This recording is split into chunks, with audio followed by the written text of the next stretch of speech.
Here we have a new 2026 Lincoln Corsair. This one comes in the Reserve 2 trim level with all-wheel drive. Red carpet metallic is the paint, and then we have the smoked truffle leather interior. The powertrain consists of a 2-liter turbocharged 4-cylinder engine that's mated to an 8-speed automatic transmission. As we come around to the front end here, we do get our LED headlamps along with the LED signature lights.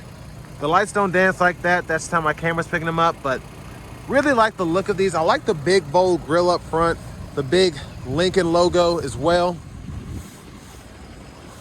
As we come around to these wheels, these are going to be 20-inch aluminum. We get passive keyless entry on all 4 doors.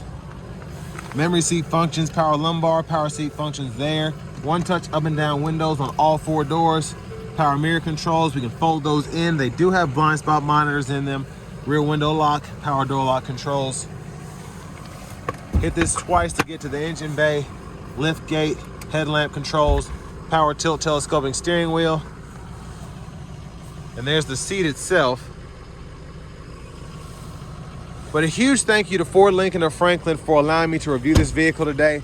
I'll leave a link below in the description. If you're looking to find the best price on one of these closer to home, click that second link down below. It takes just a minute to fill out your information, and I'll make sure the local dealers are fighting to get you the best price on this or whatever new vehicle you might be interested in. I would show the window sticker, but it's pretty dark behind the tent here. But I have the seat up front adjusted for someone of my size, being 6'3" with longer legs. So that's the leg room back there, about what it is in the Escape. Seat back pockets are on both sides though, which is nice. And then down here, 4 USB-C charge ports, so that's pretty nice. And there's the look at the front from back here. This does have a panoramic sunroof, so that's what the sunshade looks like. You can fold the seat down, bottle holders are there. And then over here, if you want to hang a shirt or a pair of pants on here, it'll hold it up.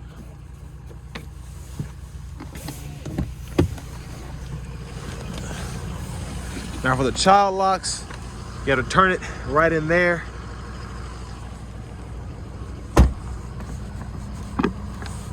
Fuel filler. Now this is rated to get 21 miles per gallon city, 28 highway. So not bad. There's a look at the cargo space behind the second row. Top tethers for the car seats on the back of the seats themselves. 12 volt is here. And then we can power release the seats as well. So that's what it looks like when the seat's down and when the seat's up.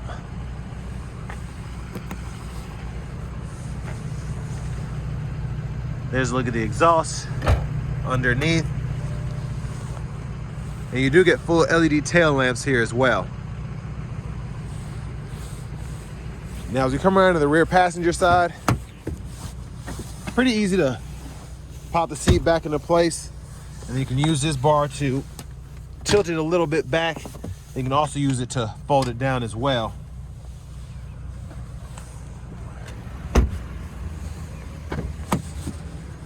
And then front passenger seats here.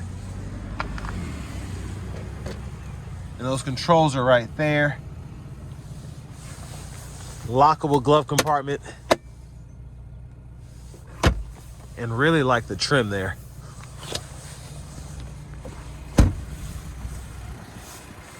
Now as we come back around to the front, there's that 2-liter turbocharged 4-cylinder. Can't believe I did that. All right. I'm gonna show off the blinkers while I close this hood again.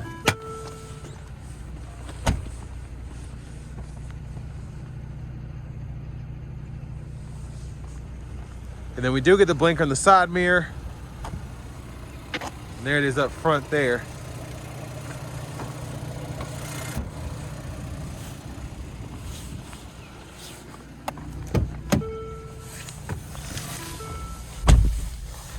So leather wrap steering wheel here. There's the horn. Over to the infotainment system, we do get AM, FM, XM along with Bluetooth audio. And then on top of that, we have our wireless CarPlay, Android Auto compatibility too. So when I go into the apps here, it'll show you that. YouTube, you can use that as well. And then your features over here, driver assistance, you can go in here and change your cruise control, lane centering adaptive. If you want to go to normal, you can do that.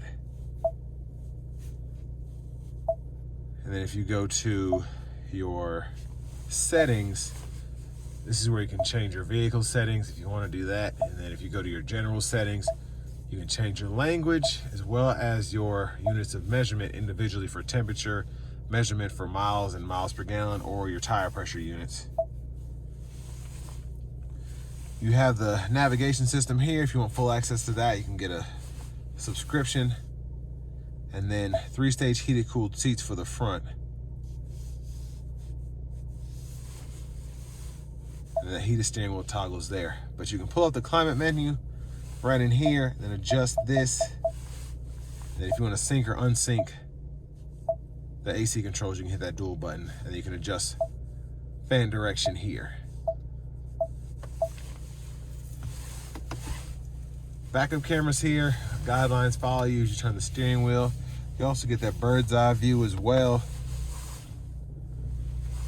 And then down here, shifter, park, reverse, neutral, drive. Hit this camera button here, that'll give you the front camera.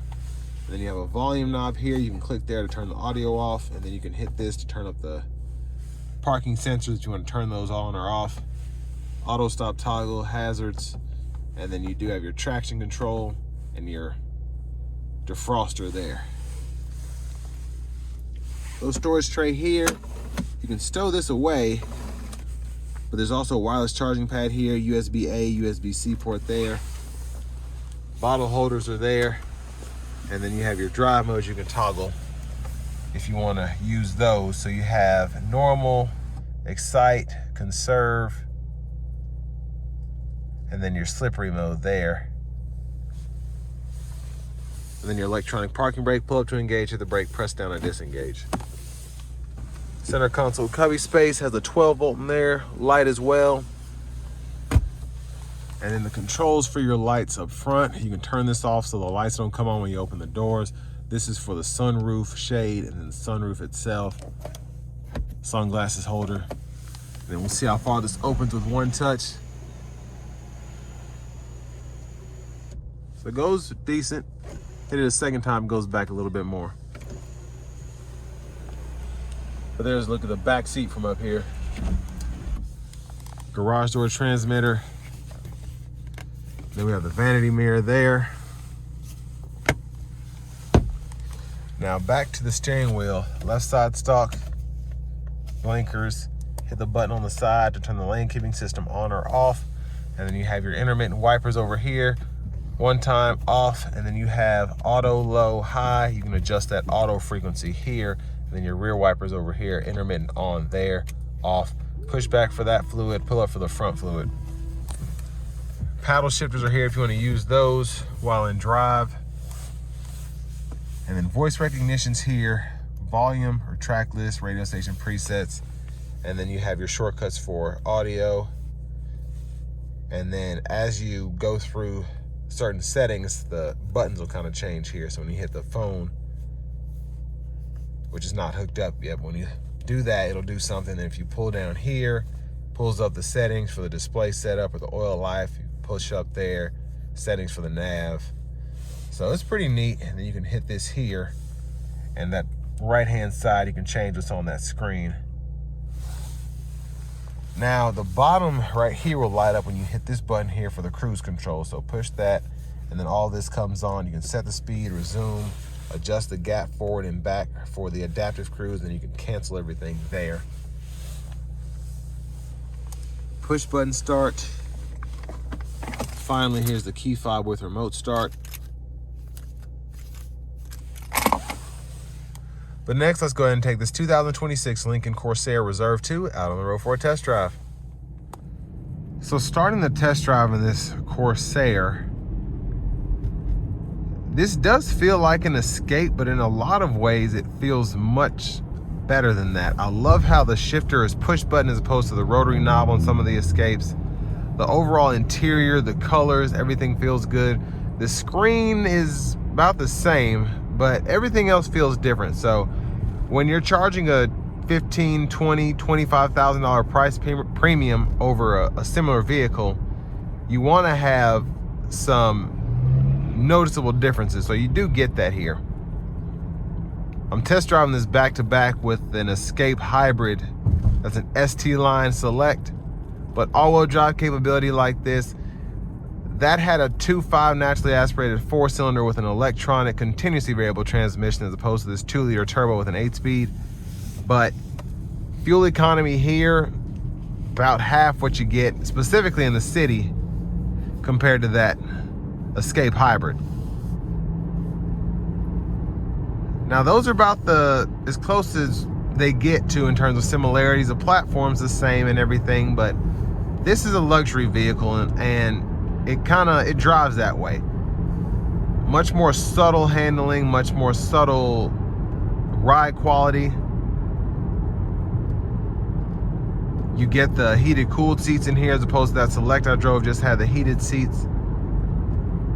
And it has a sense of elegance that you expect from the Lincoln nameplate.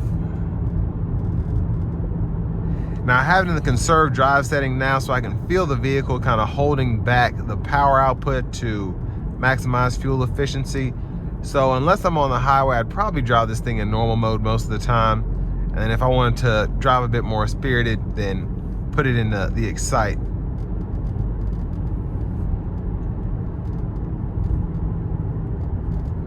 But my tag is kind of rattling in the windshield there. Other than that, not hearing any sounds, which is really good.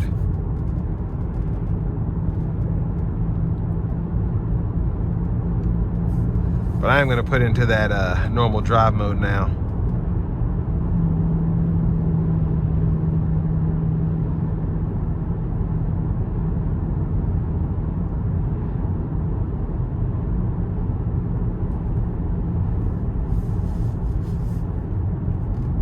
But a very relaxing drive again.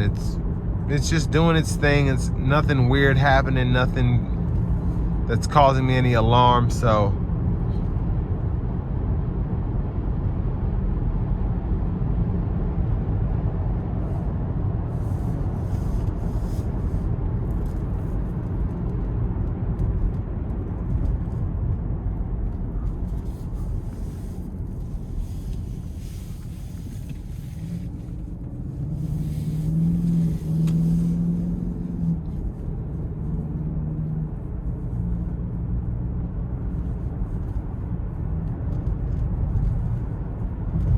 now, I do feel like this does take bumps overall a bit better than the Escape.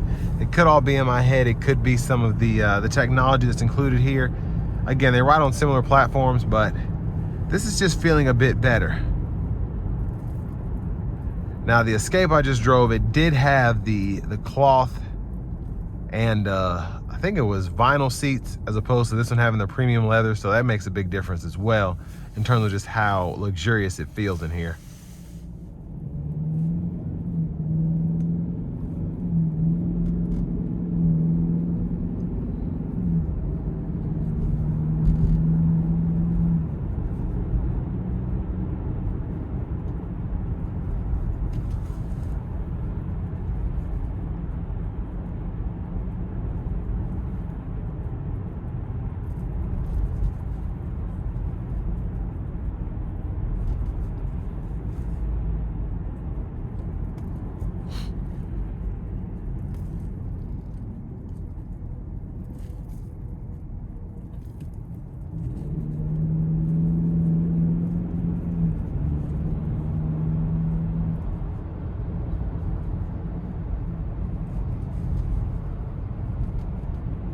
Yeah, it's not doing much, and that's a good thing. I'm not really noticing anything crazy. It's driving normally in this normal drive mode.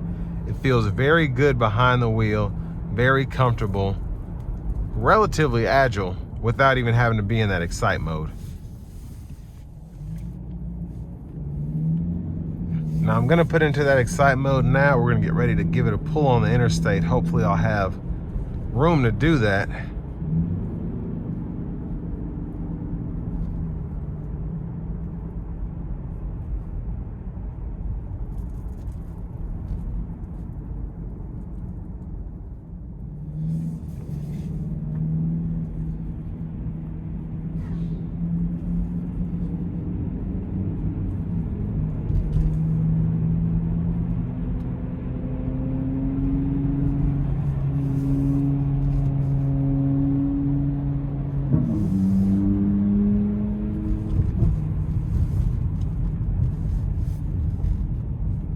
give it a little pull here. Here we go.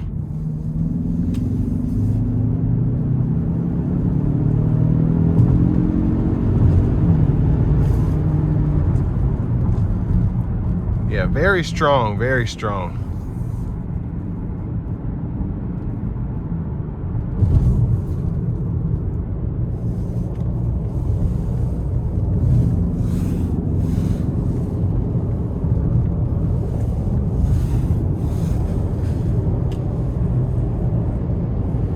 Now I do want to give one more huge thanks to Ford Lincoln of Franklin for allowing me to review this vehicle today. I'll leave a link below in the description. If you're looking to find the best price on one of these closer to home, click that second link down below. It takes just a minute to fill out your information, and I'll make sure the local dealers are fighting to get to the best price on this or whatever new vehicle you might be interested in. But overall, for the Lincoln Corsair, you get quite a bit in terms of luxury amenities. It looks good, it feels good. Especially from the driver's seat, you just feel like you're in a premium vehicle. But there's just nothing I would change about it for the price point. I think you get quite a bit for the money. This nice infotainment system, the sunroof, basically having Blue Cruise here, LED lights. It's all good over here. It's very impressive for the money. But also just having the all-wheel drive capability really helps in different terrain settings. And even though the design is relatively dated, I still think this holds value in 2026. I'd like to see a redesign here soon, something that kind of pops like the Nautilus, but we'll just have to see. But in terms of value, I mean, you get a lot for it to be a luxury small SUV. So all that being said, this will bring me to the end of my review of this 2026 Lincoln Corsair, and this one is a Reserve 2 with all-wheel drive.